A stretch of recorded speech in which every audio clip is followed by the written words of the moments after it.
All right, so we are on to our last section in this chapter, 8.6. We're going to write and graph exponential decay functions. So that is your learning goal. I can write and graph exponential decay functions. So just the opposite of what we were looking at yesterday. Yesterday we talked a lot about this form. Oops. Y equals a times b to the x. We said that a was our initial value, or like our zero term, and that it cannot be zero. We talked about b being our growth rate, how much we were growing or decaying exponentially, and that b had to be greater than zero, and then it could not be equal to 1. So again, this makes a nonlinear function. So when we're looking at exponential growth, like we did yesterday in 8.5, then a is greater than 0. So a is a positive value, right, if it's greater than 0. And b has to be greater than 1. So these exponential growth functions are going to rise from left to right, like we saw yesterday with the smooth curve. Today, as we look at exponential decay, a, our initial value, or our zero term, is still going to be greater than 0, so it's still going to be positive. However, my growth rate is going to be greater than 0, but less than 1. So that's what's going to give us that fall in our values. So from left to right, these exponential decay functions are going to fall. So let's start by kind of reviewing some concepts from yesterday. If we're given a table, we need to tell whether the table represents an exponential function. And if it does, then we'll write the rule for it. So as we look at our x values here, it looks like we are increasing by 1 each time. And again, we talked about yesterday how this is similar to linear functions. We typically have a constant difference. However, in our y values, what we see is not a constant difference, but a constant ratio. So as I move from 25 to 5, and from 5 to 1, and from 1 to 1/5, and 1 to 1 or 1/5 to 1/25, I can see that I'm in essence dividing by 5, which if I want to think of that as a ratio, then that's really the same as multiplying by 1/5. So that is the pattern in my y values. They are increasing in a ratio of 1/5. So again, I'm looking for a, my initial value, so when x is 0, y equals 1, and b is my growth rate, so this constant ratio here of 1/5. So these are my values, and I'll plug them in to my y equals a times b to the x form. So I end up with y equals a, which is 1, so I'm not going to write it. And 1/5 is my b to the x power. So let's just check our work here and make sure that this rule that we just wrote works. So let's do y equals 1/5 to the -2 power. Let's put -2 in for x, and we should get out of this function a 25. So when I raise 1/5 to the -2 power, remember that means I'm going to take my base and I'm going to flip it. And now I'm going to square the whole thing. So this would in fact simplify to 25, because 5 squared is 25, 1 squared is 1, 25 divided by 1 is 25. Let's check for y equals 1/5 to the -1 power. If I put x in, if I put -1 in for x, I should get out of this function a 5. So the negative exponent tells me to flip my base, and apply the exponent, which would in fact give me 5. So it looks like we wrote a good rule. The next thing we need to know how to do is graph the function and then identify its domain and range. So here's our function, y equals a times b to the x. Since a isn't listed, it's implied that it's a 1. So b, this is my growth rate, keep in mind. So I'm going to fill in the y values in my table by substituting these x values into my equation. So let's start by doing y equals 1/2 to the negative 2 power. The negative exponent tells me to flip my base, and then my exponent stays the same numerically, but I have gotten rid of the negative, so now this is 2 squared, which is 4. Let's check for x equals negative 1.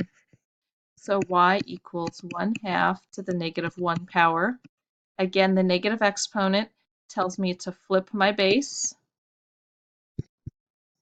which simplifies to 2. 2 to the first power is 2.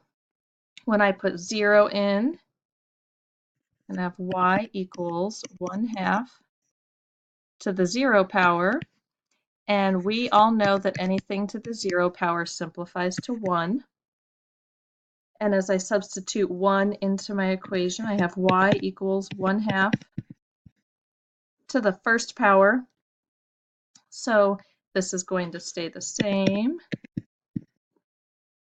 And when I substitute a 2 in for x, I'm going to have y equals 1/2 squared, and I have to square both my numerator and my denominator, which makes 1 squared, which is 1, over 2 squared, which is 4, 1/4. So now as we look at our table here, let's put a box around it to help us simplify this. And as we're looking at our y values, we should see a bit of a constant ratio going on. So to turn a 4 into a 2, and a 2 into a 1, and a 1 into 1/2, and a 1/2 into a 1/4, we can see that our values are decreasing, which makes sense if we're looking at a decay function. The decreasing y values give us the idea that this is going, this could be a falling trend. And to turn a 4 into a 2, I know that I could divide by 2. So if I'm thinking about this as a ratio, then my constant ratio would be to multiply by 1/2. So dividing by 2 being the same as multiplying by 1/2, which is where we get this value right here for our b. So let's go ahead and graph these points. So when x is negative 2, y is 4. When x is negative 1, y is 2. When x is 0, y is 1. When x is 1, y is 1/2. And when x is 2, y is 1/4. So we can see from left to right, that was not my best drawing, but we kind of get the idea, that my values are falling from left to right. And remember we talked about yesterday that truly this will not dip below my x-axis here. There, that looks a little bit better. So now we need to identify our domain and range. So for my domain, oh, that just messed up our graph. Okay, I think we got the graph fixed. So our domain, as I look at my x values, these arrows are extending in both directions. So my domain is going to include all real numbers. There's no end in the negative direction or in the positive direction to the values that will be included in this graph. with my range, I'm looking at my y values. So clearly we see an upward trend that will keep going forever. But as my y values decrease, and we can see it in the table as well, they're getting exponentially closer to zero, but they're never going to be equal to zero. So my range says that all of my y values are greater than zero. So we have identified our domain and our range. Let's check out a comparison of multiple graphs. So we did this yesterday with exponential growth. We're going to do it again with decay. So let's start by graphing y equals 1/2 to the x power, because this is going to be our parent function. And then we're going to compare it with y equals 3 times 1/2 to the x, and y equals -1/3 times 1/2 to the x. And we're going to see how that compares with our parent function graph and what those changing a values do to the way our graph looks.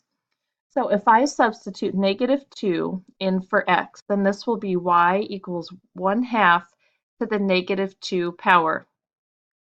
So the -2 tells me I'm going to flip this fraction upside down and then square it. So this is going to be 4. If I substitute -1 in for x, then I'm doing y equals 1/2 to the -1 power. So the negative tells me I'm going to flip my base, so this becomes 2, and I'm raising it to the first power. 2 to the first power is 2. If I put 0 in for x, I have 1/2 to the 0 power, which is always 1. If I put 1 in for x, 1/2 to the first power is 1/2. And if I put 2 in for x, 1/2 squared becomes 1/2 times 1/2, which is 1/4. And we've seen this before. So as we graph this, this will look very familiar. So I'm going to go left 2 and up 4. And then I'm going to go left 1 and up 2. And then I'm going to go over 0 and up 1. Then I'm going to go right 1 and up 1/2. And then I'm going to go right 2 and up 1/4. And we can see this decaying or falling pattern to our curve. And now let's compare that to our next function. So I'm going to take these values that I just found, but now I'm going to multiply them by 3. So they're all going to be 3 times as big. So if y to the 1/2, or y equals 1/2 to the -2 power, if that equaled 4, well, now we are doing 3 times that, so we get 12. So if y to the 1, or y equals 1/2 to the -1st power equals 2, then I'm going to triple that and get 6. So we'll just kind of keep our pattern going in that way. And if I had an x value of 1/2 and I'm tripling it now, then I have 3 halves. And if previously y equals 1/2 squared gave us 1/4, and I triple that, then I'm going to have 3/4. So let's graph it and see how it compares. If I go left 2, I'm going to have to go up 12, so that's going to be off our graph. But if I go left 1, I'm going to go up 6, which is going to be slightly above our graph. So I'm going to go ahead and put my point about right here. And then if I go over 0, I will go up 3, and then over 1 and up 3 halves, or 1.5. And then I will go right 2 and up 3/4.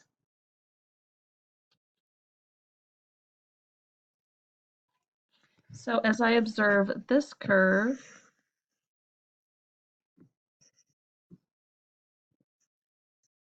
we have taken this parent function in red